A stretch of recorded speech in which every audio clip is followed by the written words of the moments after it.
putting the Pelicans in the blender. Well, 20 and 15. I did. I like that. 20 and 15 from AD and 23 from LeBron.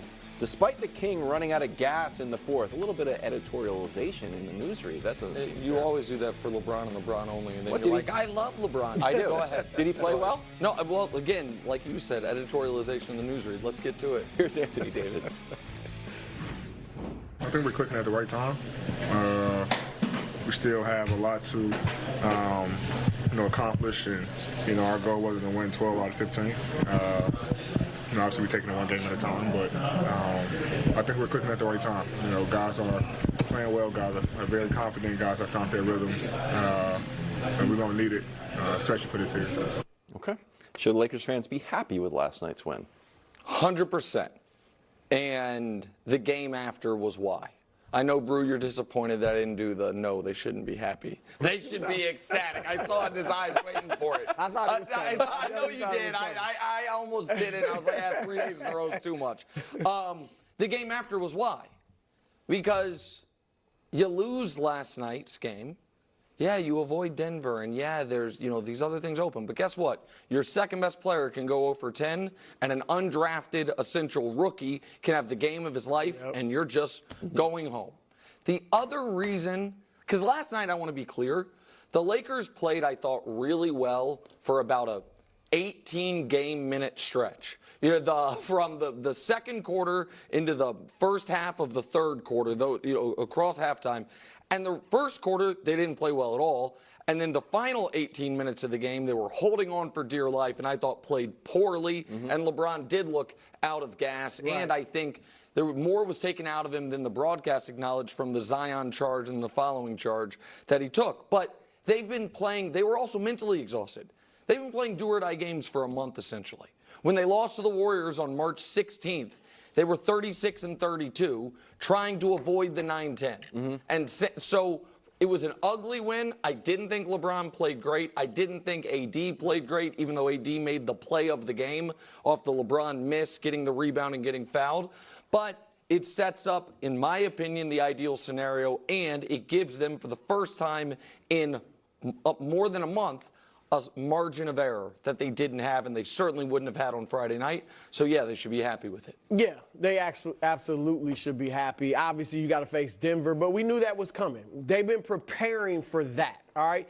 You didn't want a one-and-done situation. You talked about, and we'll get to the Warriors, but you can just go cold in today's NBA. When you're shooting so many threes, even the Lakers, who don't shoot a ton, relatively speaking, you still can go cold. They shoot enough. And the other team can get hot, and that's a team that's beaten you 8 out of 9 times in Sacramento, so you don't have to worry about that.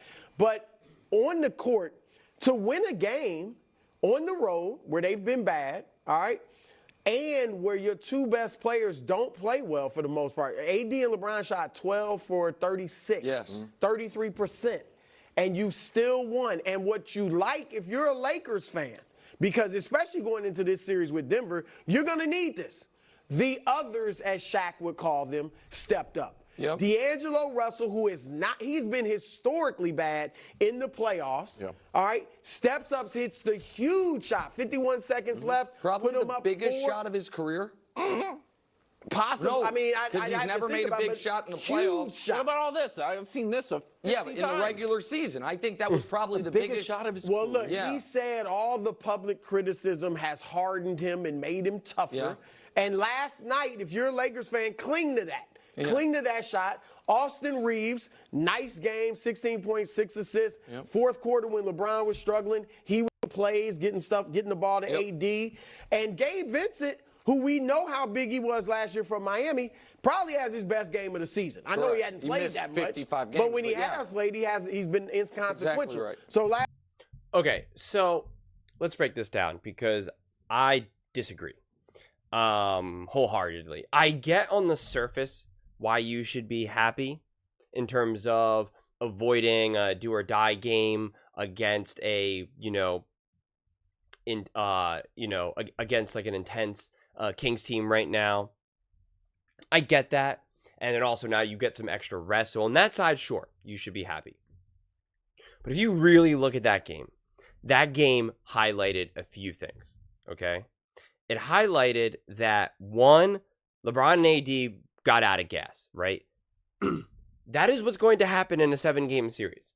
LeBron, I've been saying this, guys, for weeks and weeks and weeks and weeks and weeks, months, that LeBron will run out of gas. He does not have what it takes to be able to truly lead a team. And the truth is, yes, you need those other players, which I've also highlighted, but the Lakers still rely on LeBron ultimately to be the leader, to lead them to victory. And he does not have what it takes. He knew he had to put his head down and drive to the basket virtually every single time, and he did that. And then because of that, he was gassed. He was gassed because they also had to play hard defense because they were going up against a physical Zion. So LeBron was done, and his shooting was not good. You know, especially in the fourth quarter. He didn't have his legs underneath him. So all his shots were short. And that's just what's going to be the continuation. And he's not going to be able to drive to the basket against Denver like he was able to do against the Pelicans. You know, the Nuggets are a lot bigger, stronger, and more physical and more mature and younger at that same time. You know, like they have that perfect mix of youth and prime, as well as maturity and experience. You know, they kind of have everything right now. More so than any other team. And so when you see that game, you're just like, I don't know how LeBron and AD and the Lakers are going to be able to compete with the Nuggets. So again, on one side, you could be happy. On the other side, if you're really looking at what happened, you could be like, not to mention, let's be very clear here. The Lakers were not going to win that game if Zion didn't get hurt. Okay, I incorrectly said I thought that he got hurt in the abdomen and his core. So I made a previous video talking about how it's hard to play through the core injury, which now I look foolish. But that's because on the broadcast they said it was like his abdomen, and I didn't do any research into after that because I always hate looking into other athletes' injuries because it always makes me sad just based off my own injury. So I'm always like, whenever I hear the news, I hear it. I won't dig deep into what's going on with them. But the truth is that game, I know the score was 110 to 106, so it was a 4-point game. But realistically, it was actually a 2-point game because those other 2 points kept being added because they kept fouling, right? Because of the time and the stoppage. But it was realistically a 2-point game. If you don't think Zion is worth 2 points in 3 minutes, and when he was scoring, when he was put up 40, double what AD was doing, Zion was playing out of his mind. Nobody could stop him, especially in the fourth quarter. Nobody could stop him. LeBron could not stop him. AD could not stop him. No one could stop him. And his defense, and they were letting them play. They were getting physical. It was getting intense. There was no reason to believe that the Lakers could have pulled that off.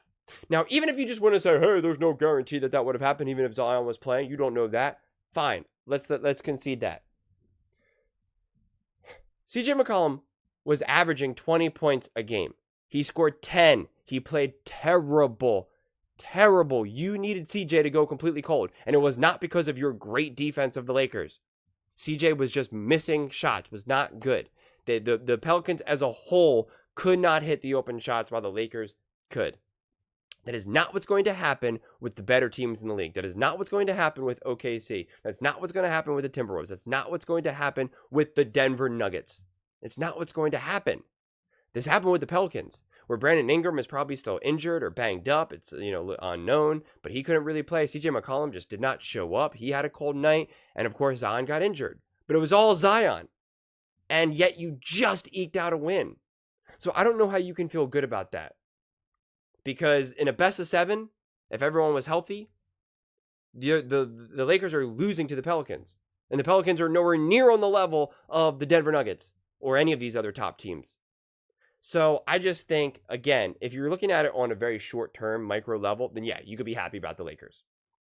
But if you're kind of pulling back and you want to see like what are the chances of the Lakers really making a deep run and winning, I don't know how you can feel good about that victory. I don't know how you could feel confident going into the playoffs. And if you are, I think you're kind of lying to yourself, quite honestly. But those are just my thoughts. I would absolutely love to hear yours. Do you think the Lakers fans should be happy with the win? Let me know in the comments below. I read every single comment, so whether you agree with me or disagree with me, either way, let's get in some discussions, let's get in some fights, but ultimately, let's just have some fun. And please do consider subscribing. We are building an amazing community here, and I would absolutely love to see you part of it. I want to build something that we all genuinely feel connected to, something that we're really excited to be part of, and I think we're well on our way to doing it. And please don't forget to give this video a thumbs up, as it really does help with the visibility and the algorithm. Thank you so much, and see you next time.